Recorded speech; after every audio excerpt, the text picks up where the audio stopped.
ನಾಳೆ ಗಣರಾಜ್ಯೋತ್ಸವ 75ನೇ ಗಣರಾಜ್ಯೋತ್ಸವ. ದೇಶದ ಪ್ರಜಾಪ್ರಭುತ್ವಕ್ಕೆ ಅದ್ಭುತವಾಗಿ ನಾಂದಿ ಹಾಡಿದಂಥ ದಿನ. ಸಂವಿಧಾನವನ್ನು ಅರ್ಪಣೆ ಮಾಡಿದಂಥ ಮಹಾದಿನ. ಇತ್ತೀಚಿನ ದಿನಗಳಲ್ಲಿ ನಮ್ಮ ಸಂಸದೀಯ ವ್ಯವಸ್ಥೆ ಅತ್ಯಂತ ಕೀಳು ಮಟ್ಟಕ್ಕೆ ಹೋಗ್ತಾ ಇದೆ. ಅದು ಮುಂದಿನ ದಿನಗಳಲ್ಲಿ ಅಪಾಯಕಾರಿ ಬೆಳವಣಿಗೆ ಆಗ್ತದೆ. ಪಕ್ಷಾಂತರದ ಬಗ್ಗೆ ಇವತ್ತು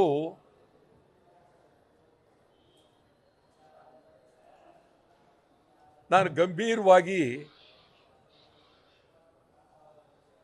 ತಮಗೆ ತಿಳಿಸ್ತಾ ಇದ್ದೀನಿ. ಸುಮಾರು 6 ದಶಕಗಳಿಂದ ನಾನು ಒಂದೇ ಒಂದು ಕಡೆ ಅತ್ತ ಇತ್ತ ಅಳ್ಳಾಡಲಿಲ್ಲ. ಅಧಿಕಾರಕ್ಕೋಸ್ಕರವಾಗಿ ಪಕ್ಷಾಂತರ ಆಗಲಿಲ್ಲ. ಪಕ್ಷಾಂತರಕ್ಕೆ ನಾನು ಯಾವತ್ತೂ ಬೆಂಬಲ ಕೊಡಲಿಲ್ಲ. ಇವತ್ತಿನ ದಿನದಲ್ಲಿ ನೋಡಿದಾಗ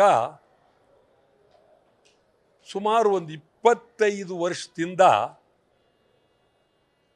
ನಾನು ನೋಡ್ತಾ ಇದ್ದೀನಿ, ಭಾಳ ಕೆಟ್ಟ ಸಂಸ್ಕೃತಿ ಬೆಳೀತಾ ಇದೆ.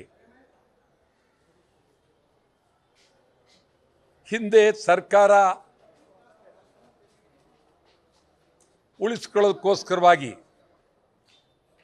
ಸುಮಾರು 10 ಜನ 15 ಜನ ಪಕ್ಷಾಂತರ ಆಗಿ ಅವರೆಲ್ಲರನ್ನೂ ಬಾಂಬೆಯಲ್ಲಿ ಕೂಡ ಹಾಕಿ ಅವರ ಬೆಂಬಲದಿಂದ ಸರ್ಕಾರ ರಚನೆ, ಬೇರೆ ಪಕ್ಷಕ್ಕೆ ಅಪಾಯಕಾರಿ ಬೆಳವಣಿಗೆ, ಇದು ನಿರಂತರವಾಗಿ ನಡೆದು ಬಂದಿದೆ. ಇವತ್ತು ಜಗದೀಶ್ ಶೆಟ್ಟರ್ ಅವರು BJP ಬಿಡಬಾರ್ದಾಗಿತ್ತು. ಅವರು ನಿಜವಾಗ್ಲೂ, ನಾನು ಯಾವ ಪಕ್ಷದ ಚಿಂತನೆ ಬಗ್ಗೆ ಮಾತನಾಡ್ತಾ ಇಲ್ಲ, ಪಕ್ಷಾಂತರದ ಬಗ್ಗೆ ಮಾತನಾಡ್ತಾ ಇದ್ದೀನಿ. ಜಗದೀಶ್ ಶೆಟ್ಟರ್ ಪಕ್ಷಾಂತರ ಮಾಡಬಾರ್ದಾಗಿತ್ತು. ಯಾವುದೇ ಕಾರಣಕ್ಕೂ BJPಯಿಂದ ಅಥವಾ ಅವರಿದ್ದ ಪಕ್ಷದಿಂದ ಇನ್ನೊಂದು ಕಡೆ ಬರಬಾರ್ದಾಗಿತ್ತು. ಇನ್ನೊಂದು ಕಡೆ ಬಂದು ಮತ್ತೆ ಇವತ್ತು ಅವರ ಹಳೆಯ ಪಕ್ಷಕ್ಕೆ ಹೊರಟಿದ್ದಾರೆ. ಜಗದೀಶ್ ಶೆಟ್ಟರ್ ಸಣ್ಣ ಮಗುವಲ್ಲ, ಶಾಲೆಗೆ ಹೋಗೋ ವಿದ್ಯಾರ್ಥಿ ಅಲ್ಲ, ಬುದ್ಧಿ ಇಲ್ಲದೆ ಇರತಕ್ಕಂಥ ಜನ ಅಲ್ಲ, ಹಳ್ಳಿಗಾಡಿನಲ್ಲಿ ಏನೂ ಗೊತ್ತಿಲ್ಲದೆ ಇರತಕ್ಕಂಥ ಜನ ಅಲ್ಲ. ಈ ರಾಜ್ಯದಲ್ಲಿ ಮುಖ್ಯಮಂತ್ರಿ ಆಗಿದ್ದರು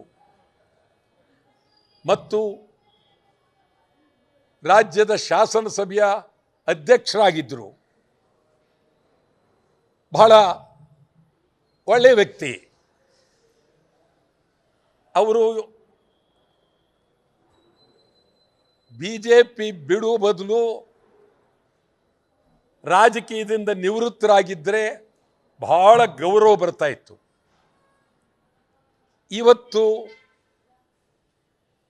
ಕಾಂಗ್ರೆಸ್ ಬಿಟ್ಟು BJP ಸೇರೋ ಬದಲು ಸಂಪೂರ್ಣವಾಗಿ ನಾನು ಚುನಾವಣಾ ಕಣದಿಂದ ನಿವೃತ್ತನಾಗಿದ್ದೀನಿ ಅಂತ ಹೇಳಿದರೆ ಅದು ಭಾಳ ಗೌರವ ಬರ್ತಿತ್ತು. ಈಗ ನಮ್ಮಲ್ಲಿ ಗೌರವ, ಮಾನ, ಮರ್ಯಾದೆ ಇವೆಲ್ಲಕ್ಕೂ ಬಹಳ ಎತ್ತರವಾದಂಥ ಒಂದು ಮನ್ನಣೆ ಇದೆ. ಇವತ್ತು ಈ ರೀತಿ ಮಾತನಾಡೋದ್ರಿಂದ ಇದರಂಥ ಕೆಟ್ಟ ವ್ಯವಸ್ಥೆ ಒಳ್ಳೆಯದಲ್ಲ. ಇದು ಪಕ್ಷಾಂತರ ಪ್ರಜಾಪ್ರಭುತ್ವಕ್ಕೆ ಅಪಾಯಕಾರಿ ಬೆಳವಣಿಗೆ. ಅದರಲ್ಲೂ 75ನೇ ಗಣರಾಜ್ಯೋತ್ಸವ ಸಂವಿಧಾನವನ್ನು ಒಪ್ಪಿದಂಥ ಅದ್ಭುತವಾದಂಥ ದಿನ. ಈ ಸಂದರ್ಭದಲ್ಲಿ ಈ ಪಕ್ಷಾಂತರ ನಡೆದಿರ್ತಕ್ಕಂಥದ್ದು ನಿಜವಾಗಲೂ ಅತ್ಯಂತ ಅಗೌರವ, ನಾಚಿಕೆಗೇಡು. ಕೆಲವರಂತೂ ಒಬ್ಬ ಒಂದು ಪಕ್ಷದಲ್ಲಿದ್ದಾನೆ, ಮಗ ಇನ್ನೊಂದು ಪಕ್ಷದಲ್ಲಿದ್ದಾನೆ.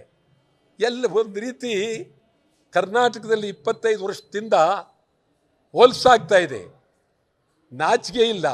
ಸರ್ಕಾರಗಳನ್ನು ಹೇಳದೆ ಕೇಳದೆ ಉರುಳಿಸ್ತಕ್ಕಂಥವ್ರು, ಅವ್ರ ಮಾತುಗಳು, ರಾಜಕಾರಣಿಗಳ ನಾಲಿಗೆ ಭದ್ರ ಇಲ್ಲ, ಬಾಯಿಗೆ ಬಂದಂಗೆ ಮಾತನಾಡ್ತಾರೆ.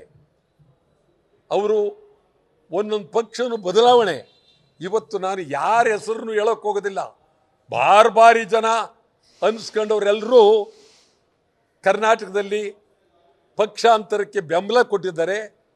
ಪಕ್ಷಾಂತರಕ್ಕೆ ಒಂದು ರೀತಿ ಗೌರವ ಕೊಟ್ಟು ನಡ್ಕೊಂಡು ಹೋಗಿದ್ದಾರೆ. ನಾವು ನಾಳೆ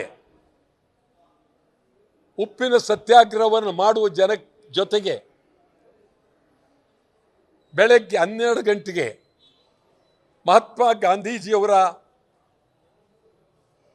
ಮೆರವಣಿಗೆ ಬೆಳ್ಳಿ ರಥದಲ್ಲಿ ಮೈಸೂರು ಬ್ಯಾಂಕ್ನಿಂದ ಕೆಂಪೇಗೌಡ ಬಸ್ ನಿಲ್ದಾಣದವರೆಗೂ ಮಾಡಿ ಉಪ್ಪಿನ ಜೊತೆಗೆ ಈ ಪಕ್ಷಾಂತರಿಗಳು ಕಸಕ್ಕೆ ಸಮಾನ, ಕಸಕ್ಕೆ ಸಮಾನ. ನಿಮಗೆ ನಾನು ಆ ಮಾತನ್ನ ಹೇಳಬಾರ್ದು. ನಾಯಿಗಳಾದರೂ ಬಹಳ ಪ್ರಾಮಾಣಿಕವಾಗಿ ಬದುಕ್ತಾ ಇದ್ದೇವೆ. ಅಕಸ್ಮಾತ್ ನಾಯಿಯ ಒಡೆಯ ಮಾಲೀಕ ಸತ್ತರೆ ಸಮಾಧಿ ಮುಂದೆ ಕಣ್ಣೀರಿಡ್ತವೆ. ನಾಯಿಗಳಿಗಿಂತಲೂ ಈಗಿನ ಪಕ್ಷಾಂತರ ಅತ್ಯಂತ ಕೆಟ್ಟದಾಗಿದೆ. ಆ ದೃಷ್ಟಿಯಿಂದ ನಾಳೆ ಉಪ್ಪಿನ ಸತ್ಯಾಗ್ರಹದ ಜೊತೆಗೆ ಕಸ ಒಡೆದು ಕಸಕ್ಕಿಂತ ಕಡಿಮೆ ಇವರನ್ನು ನಾಡಿನ ಜನ, ನಿಮಗೆ ನಿಜವಾಗಲೂ ಶಕ್ತಿ ಇದ್ದರೆ, ಪ್ರಾಮಾಣಿಕತೆ ಇದ್ದರೆ, ಪ್ರಜಾಪ್ರಭುತ್ವದ ಬಗ್ಗೆ ನಂಬಿಕೆ ಇದ್ದರೆ ಇವರ ಬಗ್ಗೆ ತೀವ್ರ ಗಮನ ಹರಿಸಿ ಪಕ್ಷಾಂತರಿಗಳನ್ನು ಹೊರಗೆ ಹಾಕಬೇಕಾದ್ದು ಕರ್ತವ್ಯ. ಜಗದೀಶ್ ಶೆಟ್ಟರ್ ಮಾತು ನನಗೇ ನಾಚಿಕೆ ಆಗೋಯ್ತು. ಬೆಳಗ್ಗೆ ನಿಜವಾಗ್ಲೂ ನಾನು ಇಲ್ಲಿ ಬರ್ತಿರಲಿಲ್ಲ, ಎಲ್ಲರೂ ಒಂದು ಕಡೆ ಇದು ಹೇಳ್ಬೇಕಲ್ಲ ಅಂಥೇಳಿ ಬೆಳಗ್ಗೆ ಕುಳಿತು ನಿಮ್ಮ ಸಂದರ್ಶನಗಳು ಟಿ ವಿಲಿ ನೋಡ್ತಾ ಇದ್ದೀನಿ. ಎಷ್ಟು ಬೇಗ ಸರ್ರಂತ ಯಾವಾಗ ಇವರು ಹೋದರು ಡೆಲ್ಲಿಗೆ, ಯಾವಾಗ ಭೇಟಿ ಮಾಡಿದ್ರು, ಹೆಂಗೆ ಅದು ನಡೀತಾ ಇದೆ.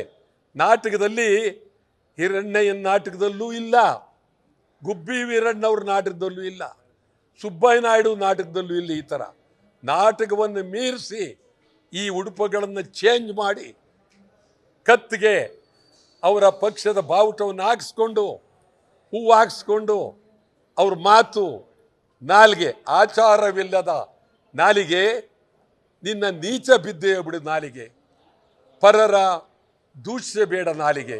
ನಮ್ಮ ನಾಲಿಗೆಗೆ ಪುರಂದರದಾಸರು ಆಚಾರವಿಲ್ಲದ ನಾಲಿಗೆ ಅಂತ ಸ್ಪಷ್ಟವಾಗಿ ನೇರವಾಗಿ ಹೇಳಿದ್ದಾರೆ. ಜಗದೀಶ್ ಶೆಟ್ಟರು ಯಾರೋ ಮಾಡಿದ್ರೆ ನಾನು ಅದರ ಬಗ್ಗೆ ಚಿಂತೆ ಪಡ್ತಿಲ್ಲ.